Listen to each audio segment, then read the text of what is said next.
তাকে সম্বোধন করি। আর মাহমুদুর রহমান বুলবুল, তার সাথে আমার মামা ভাগ্নের সম্পর্ক। আমি তাকে ব্যক্তিগতভাবে জানি। সে গত রওনক বলেছে 14 বছর, তার হচ্ছে বেশি বছর আগে থেকে সেই কলাম লিখে। ইজ এ গুড কলামিস্ট এবং একটা সাংঘাতিক রকমের বস্তুনিষ্ঠ সংবাদ পরিবেশন করে। এখন সেটা আমরা বলছি যে যারা কবিতা, গান, শিল্পী, যারা সাংবাদিক, তারা এই সমস্ত পলিটিক্সের অনেক ঊর্ধ্বে। সে কি পলিটিক্স করলো না করলো সেটা বড় না, বড় কথা হলো যে সে সাংবাদিকতা করছে, সাংবাদিককে গ্রেফতার করেছে। এইটা যদি গণতন্ত্র বলে যদি আমরা বিশ্বাস করি যে আমরা গণতান্ত্রিক দেশের সরকার, কোনো অধিকার নাই এই সাংবাদিককে নিয়ে রিমান্ডে নিয়ে যাওয়া। 10 দিন রিমান্ডে নেওয়া মানে বিশাল ব্যাপার, এবং ডেফিনেটলি সে ভীষণভাবে তাকে অত্যাচার করা হচ্ছে। কোনো সাংবাদিককে, কোনো লেখককে, কোনো কবিকে যখনই বন্ধ করা হয়েছে তখন সেই সরকার শেষ হয়ে গেছে। জা পল সার্ত্রের কথাটা মনে হয়েছিল। ইনি বলেছিলেন, জা পল সার্ত্রে, তাকে বলা হতো last lighthouse of world literature, আলোক মানে সাহিত্যের শেষ আলোক স্তম্ভ। সে ভদ্রলোক বলেছিলেন যে ডেমোক্রেটস, যারা ডেমোক্রেট বলেছেন তারা হারামজাদা, আর বিপ্লবীরা হলো বিপ্লবের প্রধান শত্রু। সমস্ত ফ্রান্স তাকে পরিত্যাগ করেছিল।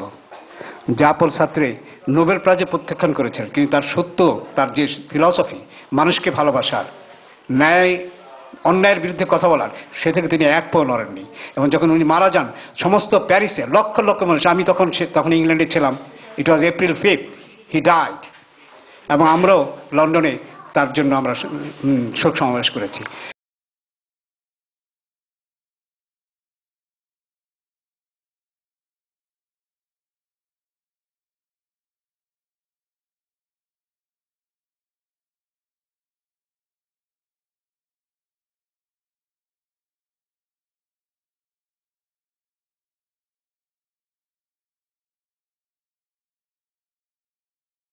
পলিটিক্যাল ব্যাকগ্রাউন্ড আছে। ফিরোজ আমার অত্যন্ত প্রিয় একজন ইয়াং ম্যান।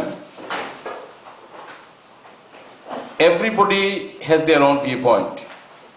আমরা সবাই কোনোদিনও আমাদের একমত হতে পারবো না on all issues or some issues, কিন্তু we have to be very nice and dissent.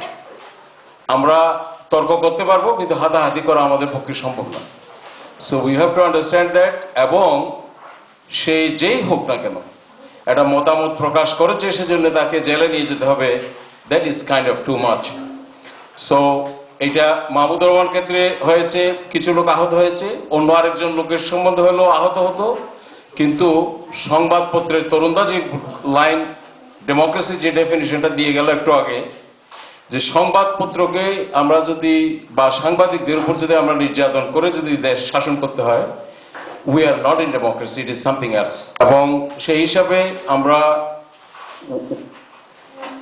মানিক ভাই যে কথাটা বললো যে we should not bring the political climate of Bangladesh here in USA, I 100% agree with him. আমরা এখানে we have to learn how the democracy in West works and functions.